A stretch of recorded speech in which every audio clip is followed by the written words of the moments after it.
Hello, I'm John Furrier with theCUBE. We are here at theCUBE's East Coast studio, the NYSE, part of the NYSE Wired program, theCUBE original, of course. We have our West Coast studio in Palo Alto, connecting Wall Street and Silicon Valley. All the tech covers, the capital markets and technology are converging. We have CUBE alumni back on. Ken Goodwin, he's also kind of a CUBE contributor, analyst, but he's got a lot going on. Managing partner, independent board advisor, Jeanensis Capital Markets. Ken, you are seeing everything. Great to see you again. Great to see you again, John. Always great to be back home on the exchange. The sun is shining in the crypto market, but it's cold as hell in New York City these days. It's cold in crypto too. It's a little cold, a little bit of a cold front going through. ETH is down, Bitcoin's down, but you know, I'm very confident the volatility swings are just the nature of the game. 21 Capital comment was, you got the volatility is the key, just ride the volatility. But the game is still on the infrastructure side. We saw Cantor Fitzgerald come in here. They're doing a lot of work on the area. They're bullish on this market as well, because the mainstreaming of real world assets on chain is happening. That's right. This is something that you're doing a lot of work in, you're covering, you're participating in, advising. Where are we on this? Because I think there's a lot's changed. And I say sunny, I mean the regulatory climate. Last time you were on, you gave a great perspective around some of the regulatory things in progress. What's the big change in the past few months in crypto that you can name? Well, you hit it best. I don't even think I need to have this interview. No, give me some details. I mean, we have the Clarity Act that they're still trying to pass in Congress. That's very critical, because that established capital markets guidance and regulations. But also, you got to give credit to the exchange, the New York Stock Exchange, that they have the 24/7 trading platform that they're doing. And that's very critical in terms of digital assets and crypto. So the first avenue is digitization. You know very well, John, about the whole digitization avenue, right? Data aggregation, how you make and automate systems. And in the back of that is what's happened in Davos recently about tokenization. Are we able to tokenize both the bonds, right? So when we look at the basic balance sheet, the assets, right, real world assets, and we think of real world assets, tangible assets, intangible assets, right? How do we tokenize that? How do we tokenize the credit side of that? That's the lending facility. And then on the back end of that, how do we tokenize the equity side? So just piece it all together, a whole tokenized exchange system. That's what's going to happen next. You know, it's always a lull before the exponential curve kicks up, and you're starting to see that now a little bit. You mentioned some of the pricing, but we're still seeing the momentum. There's signals. You mentioned the back end as it comes together. What are some of those things that people should pay attention to that you're seeing and other insiders are seeing around some of those data points? Because a lot's changed. You mentioned a few of them, but like it always lulls before it kicks. It's always kind of like the kick up on the exponential curve. We're kind of looking at those signs. What do you see? What's the things people should look at? Well, Bitcoin, I mean, just look at the price of Bitcoin. It's been dropping recently. I personally think Bitcoin's going to drop to 50 and then eventually go up. But here's why. So this is leading on to something else that's happening behind the scenes. And what's happening behind the scenes is this whole kind of Tether gold trade, which is really going on. So now Tether is buying up all the gold, or at least a large percentage of gold around the world. And someone asked me recently, where they putting that gold at, right? You got a whole bunch of gold. So now you got to run out to Switzerland to find out where this gold is at. But that's very critical. So the idea is that now that your trade is being backed up by gold and now commodities. So this stable coin backing up commodities is one thing to look for. And another thing I'm hearing a lot that most people don't realize, when I sit at the table for private equity and I sit at the table for family offices, the flow of funds is moving towards away from the kind of AI applications and more into energy. Now that's a very critical area, John, the energy avenue of this. Because everything you know with Bitcoin mining and AI mining requires a level of energy. And if you don't have an energy infrastructure, you can't support anything. And there's a bigger picture why energy works. But we can talk about that a little bit more. Put a pin in the energy. I want to come to that. But you mentioned the gold, Tether. What was the rationale behind the Tether move? I mean, my off-the-cuff comment was, it's kind of like a meme stock, but they're not memes. It's real billionaires buying the gold. Is there an intent behind that? Is it to do the backing? What's the word on the street? Wow, boy, if I tell you the truth behind this, man, I'm not sure they would buy me back. Are they just bogarting all the gold because they're rich and they have the cash? I mean, the Tether guys came in on theCUBE, so like they're very cool. They're techies. I mean, they're cool people. Well, this I can see them going, why don't we just grab the gold while we can? I mean, not gold heist because they're buying it. It's not like it's a heist. It's just like, right, you're right. It's not a heist, but they're buying it with the notion and the idea that eventually that you can take the gold, physical gold, right? So you can take physical gold and you can fractionalize that gold, but you can also at the same time do trade and you can do payments and settlement. So it's moving towards payments and settlement. It's also moving towards treasury, but it's also moving away from our reliance on treasury securities. So the idea of a treasury bonds and treasury notes, you're getting out of that position, it's going to go back to the old gold standards. So it's so it's really, kind of a hedge. Really, it's a hedge. It's a hedge, really, but ultimately it's a safe hedge because gold is gold. Well, it's gold is gold. Gold is gold. But gold has fungibility. Gold has use, Yeah. right? There's usability behind gold, right? So we need gold to go to space. We need gold to retain energy. We need gold to actually, as a commodity, to offer value. So there's value in gold. So they're smart in doing this. They're understanding that the actual digitization, going to tokenization side, requires this change to happen, and it has to move away from fiat. All right, so I have to ask you on the deer in the headlights kind of stock analogy where the market moves in herds. You pull a lot out of me here, John. The herd moves. Silver moved too. So obviously that's a mineral. That helps. Was silver a direct result of some of the tether things? That's just more of a the wind was blowing that way, and so people jumped on the silver bandwagon. I think so. I think what you're finding now, and when you look at the stable coin, right? The whole idea of a stable coin, you got stable coin geared towards for fiat, stable coin geared towards for commodities. One of those commodities happens to be silver. So silver is a runoff from gold. Yeah. So that whole silver trade is basically out of gold. So the fact that you have gold value, now everyone else is putting in silver. So silver went up to 5K, and I think it's just kind of swapped down a little bit. So a lot going on. The IPOs are coming. We saw BitGo. We were on the floor streaming that event and working with the team. A lot of good action.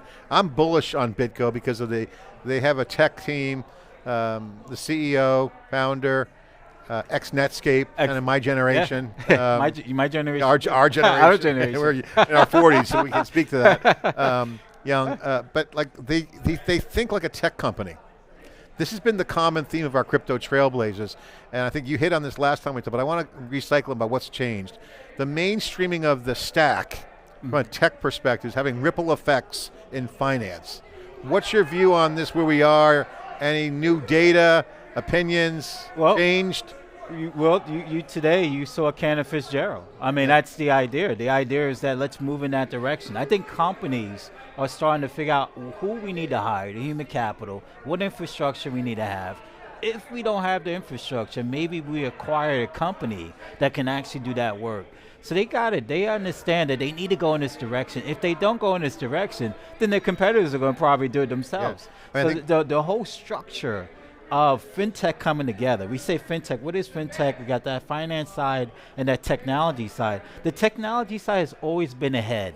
But now you're starting to realize that the old stodgy finance companies are saying, hey, in order for us to be real players in this industry, we have to make these structural changes. And that's exactly what you can see with the tech stocks and everything else. So you're absolutely right, John. I mean, the fintech definition really is evolved. I think the last time we talked about this too, is that technology is the market. The market we're covering here. There are trades going on behind us. Well, the whole trading floor is now it's more technical. You still got people screaming and yelling, but yet the board is all still NVIDIA, technical. Palantir, NVIDIA. There's not one normal company, non-tech company on there. I think tech's normal is the new normal. I mean, look at on the put side, all tech. Right. But we have concentration risk. No one talks about the one thing that we have this concentration risk across the asset classes. We have to be very careful about that. So when I say concentration risk, let's say we take NASDAQ, the 500, or even take the FANGs, right? They own about a good 70-80% of the market cap. So what's going to happen is, what if they were to completely just lose those shares? It's going to have the runoff effect on the other companies on the exchange. So we have to be very cautious about that concentration risk with the large caps. We need to continue to bring on these companies, these emerging companies, so eventually one day, if they don't stay private forever, they can list on exchanges like the New York Stock Exchange. And I think and speak on your TV show. Yeah, exactly. And also the AI productivity will hopefully help some of that runoff risk. Exactly. As AI gets infused, as digital currency comes online, that'll be a boon to the other stocks. You mentioned the NYSE and their bet on the 24/7 trade. I want to talk about that because that was a big announcement a couple weeks ago.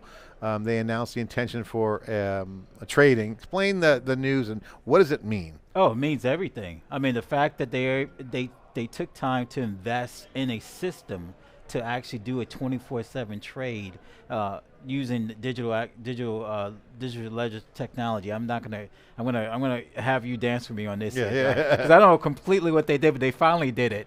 But the fact that they actually are offering a 24/7 trade is significant. And I think also at the same time that they're able to do this with digital assets, I would venture to. So the idea that they're going to tokenize or have digital assets to trade 24/7 is, to me, it's the next wave. Now, that's no different, and not to cut you off here a little bit, John, but I used to work at the Tokyo Stock Exchange. The Tokyo Stock Exchange also has an automated system. Now, is it 24/7 as the way the New York Stock Exchange is? Not yet, but it could be because it has the infrastructure for it. So it has the digital infrastructure to support that. And the market forces will dictate that. But I think it's important to note that the NYSE is owned by ICE, International Continental Exchange, which is in the data business. I mean, they're progressive. Very progressive. The old NYSE that people might think, my grandfather's NYSE, is now owned by a progressive leader who leans in and says, hey, if there's going to be data, feeds, on-chain activity, why not get in that business? Well, it's a smart play. Well, your data is gold, right? So your data is gold. I mean, how you use data aggregation is critical because it establishes, as you know, platformatization. With platformatization comes the application component of that, and with that comes the product side. And the product side is those tokenizations that we all talk about here from BlackRock. How do you tokenize these assets? You need data. And that goes right back into what Elon Musk was saying in terms of actually doing these data centers in space, right? So I mean, I think having the kind of management team that can see that around the corner is going to be great for the NYSE's parent company. In that vein, I want to ask you, you do a lot of advisory work with a lot of the big names, the Cantor, Fitzgeralds of the world, the big institutions. What's the psychology right now? I mean, looking at the market, Trump's still in office, we got a crypto czar, we got the regulation, it's making its way through the system. What's the sentiment, what's the psychology of the big boys, if you will? What's the, I mean, you mentioned they're leaning in. What's the conversations in those boardrooms? Well, take us through. Wow. You have to name names. Don't reveal names. Give us some secrets. But I will not reveal names, but it's all about timing. Let's do it now before things change. I mean, that is the psychology. We don't know what's going to actually happen next. So the time period is now. It's now or never. If you don't do it now, you may miss the next opportunity because we don't know what's going to happen in the next cycle. So right now, it's all about getting the right people, human capital, the right resources, the right infrastructure, the right knowledge base, special purpose, the right subject matter expertise, all those things. And of course, capital, right? You need the right capital to actually execute that. So right now is the time. And if you miss this period between 3 to 6, 9 months, you don't know what's going to happen next year. You may have some kind of geopolitical action that may occur that may have some impact to the marketplace, and you won't be able to have the liquidity to support that. And they have to, and that's a great point. I love that. I never looked at it that way. Yesterday I was at the NYSE. They had a partnership media day, and I gave a talk on a fireside chat with Kevin Hawkins and Brian Bauman, talking about the Wired brand that we created, and my talk talked about what Wired's about, the NYSE Wired. I want to get your reaction to this because, technology, people speak in terms of roadmaps, architecture, velocity. This is the Silicon Valley way, it's the tech way. In finance, it's risk, durability, and returns. Those are coming together. So share your thoughts on how the big banks, the big players are taking that Wall Street speak and mindset, risk, durability, returns, blending it with roadmaps, architecture, because we're seeing an infrastructure changeover. happening. You're in the middle of it. Oh, by far. I mean, at Jeanensis, we saw that almost 8 years ago. I mean, we saw that with, and I don't want to name names, but Goldman Sachs. Goldman Sachs put a lot of emphasis. I did name names. People, they're all doing it. right. But that CTO became a prominent figure at that organization. So that says a lot about in terms of technology and roadmaps. So you can use a roadmap to build the infrastructure. So it changes the way as to how you do your buy side, your sell side, your trade, your operations, your first line, your second line, and third line of defense and operations. The risk component is never going to change. Now what's going to happen with risk, you're going to have to add on risk. So as you digitize your operations, the other risks may occur. You may have cybersecurity risks, may data security risks, data integrity risks. All these risks may happen. So that's where you need to have the understanding of both sides. Yeah. And I think that fusion is very more critical now. Yeah. If you don't have that now as a major bank or financial institution, you're going to have a fintech firm. So I'll give you an example. Who to say NVIDIA doesn't come out and create their own bank? Right, it has enough capital to do this. Yeah, they're right? giving away the capital. Right, so and it has. And they're banking everybody right now. Exactly. So who to They're say? already doing it. Right. So who to say Tether doesn't turn around and say, hey, we want to get our license and get our bank financial holding corp license and create our own bank because we have the technical know-how. And they got the gold too now. And they have the gold now. so right. So now we only not only do we have the means of doing the capital of doing it, we have the technology of doing it. Yeah. So technology is leading the way. It's the driving force. And if you're not with it, you're gonna miss it. And you don't want to miss it. So I'd rather be on a rocket ship with Elon going to Mars. Yeah. I love the fintech conversions because it is happening, and the people who see it early get the wins. You did mention a few names. I will say that now that we have a great environment for people to get it out now, the stacks and the tech roadmaps and whatnot, it also builds on a lot of the IT fluency on the banks. I mean, they've always been the #1 buyer of technology. So check, they've been there, done that. And I think, in the previous regime, they were hiding in the shadows and not really coming out. They didn't really stop. I mean, everyone I talked to at JP Morgan, Goldman, all these big institutions, they were working on it. They just didn't tell anyone. Well, they were working on it for a long. I mean, if you go from a historical standpoint, you took at the Federal Reserve Bank Act, and you look in terms of Regulation Y, Subpart J, which is really the groundwork for venture capitalism. So you're right. Banks were buying up data centers. They were buying up operations that supported the bank, and then they kind of shifted away, and they started to look more into other areas. But now they're starting to get more into technology more. How do we actually buy up technology companies and incorporate that into our operations? And they have no choice to do that in order for them to survive.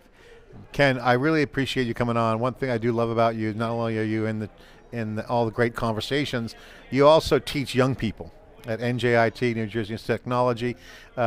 What's the young generation like these days? I always ask this question because you're there, you're seeing the fresh blood, the fresh minds at work. What are some of the things you're seeing from the new generation? Because they're the ones who are going to build the apps. As the Clarity Act comes online, as the institutional stuff and regulatory stuff settles quickly, I think there's going to be a tsunami of apps coming. Oh, by far. Just obvious. Oh, by far. But it's timing, to your point. What's the young minds doing now? What's on the mind of the young person out there watching, or even just in a dorm room, beavering away? Well, I learned many years ago that surround yourself with bright young minds. And I learned that not just by teaching at NJIT, but I also sit on the board for the Ronald E. McNair program, which is science, technology, engineer, and electricity, as well as or energy. I'm going to say STEAM, agriculture, AI, and math. So to answer that question, John, a lot of the young generation, they're getting in the fundamentals, but they're also building apps. And they're using the tools, the AI tools, to learn the languages. So they're learning the languages, and they're building their own stories and their own data lakes. I had this conversation yesterday. I didn't know what data lakes were. And I'm like, what is a data lake? We have a data lake. We have a video data lake. Right, but it's interesting to see how they're building data lakes around certain topics. And it's happening on time. And these are young-minded individuals who are doing it. And I'm sitting back and saying, wow, this is like artificial cognitive intelligence. So it's taking it to another level. It's reasoning. It's using data to create reasoning to solve a problem. Yeah. So I see where this young generation has really got the technology, building the platforms behind that, and of course with the monetization is very important. How do you monetize that? How do you actually? It reminds me of the 70s and 80s when computer science was just getting hold in the industry. The computer industry was starting. I was in elementary school at that time, in high school, then college.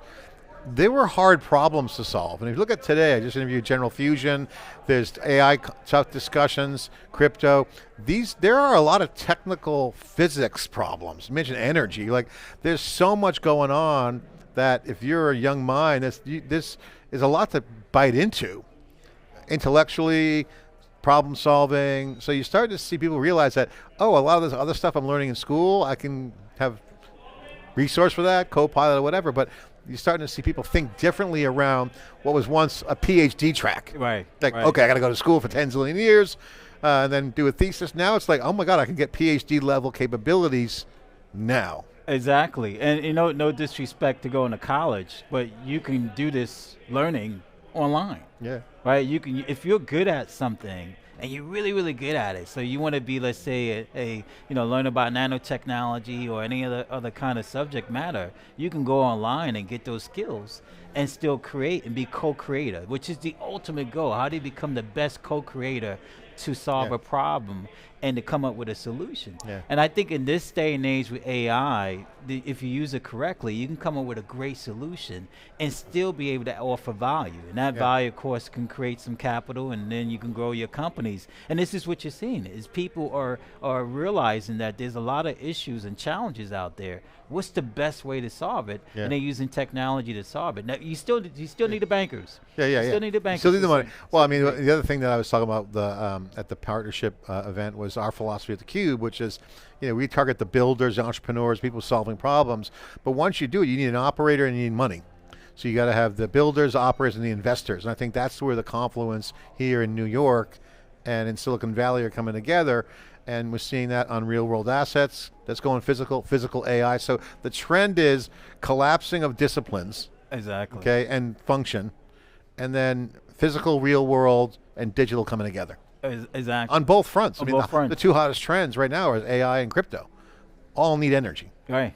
Exactly. All have tokens, but they're different reasons. Well, the energy is the key. I mean, it's the key. I mean, you have AI mining, Bitcoin mining, right? So you have to have good source of energy. Now, the question is, do you use traditional energy to support that? Or do you find another solution, another way to capture energy outside of your way of normally doing that, and you find the ether, right? I'm a big fan of Nikola Tesla, right? The idea that energy is around us, everything's vibrational. So can you capture that kind of energy source and apply that to, let's say, automotives and moving or at home in terms of electricity? So how do you store that energy and use that somewhere else? Now, Elon Musk, actually, he's capturing this. He's smart enough. Well, and there's entrepreneur. I just interviewed again Greg Twinney, CEO of General Fusion, working on the first commercial fusion application, substation-like capabilities, no waste, That's and amazing. they're on a path to 2030 of a product. And guess who's an investor in that? Jeff Bezos. Guess who's the COO of the company? Ex-Blue Origin executive. So Bezos, space, Musk, energy, space. So space is kind of weaving into the narrative, closer to the sun. It's cold in space. Well, it's cold in space, but there's cooling. There's also a lot of minerals, and there's a lot of energy out there that we haven't tapped. So I see where he's going at in space and space technology. In fact, here at the New York Stock Exchange, I think they're going to have a space technology summit. Last year, I went to that one last year. It was amazing to be at that summit. But you see the amount of companies that are producing and servicing the Blue Orchids, the SpaceX of the world. That's another conversation when he does his IPO, right? So he's actually, his IPO is going to be almost what? He just bought XAI. Starlink is going to go public. So probably on the NYSE. Trillion, right? I believe in terms of valuation, massive valuation. I mean, but again, it's going towards upwards to space. So he's seeing. I'm not when I look at him, I look at him in terms of 3-6-9 mentality. Well, what's his 3-6-9 months or years? And he's got that 369 mentality where he's basically saying these are the things that's going to happen in the future. So I tend to follow him, and I follow Jeff Bezos. So. They got great instincts. They see around corners. That's the secret to success. Ken, great to have you on theCUBE again. Great to see you. All right, great to be back. We're getting all the action here on the Crypto Trailblazers here on theCUBE, sharing that with you. It is a changing market, the mainstreaming of energy into these new applications that are going to be game-changing, new problems to solve, and new opportunities. We're doing our part to bring those stories to you. Thanks for watching.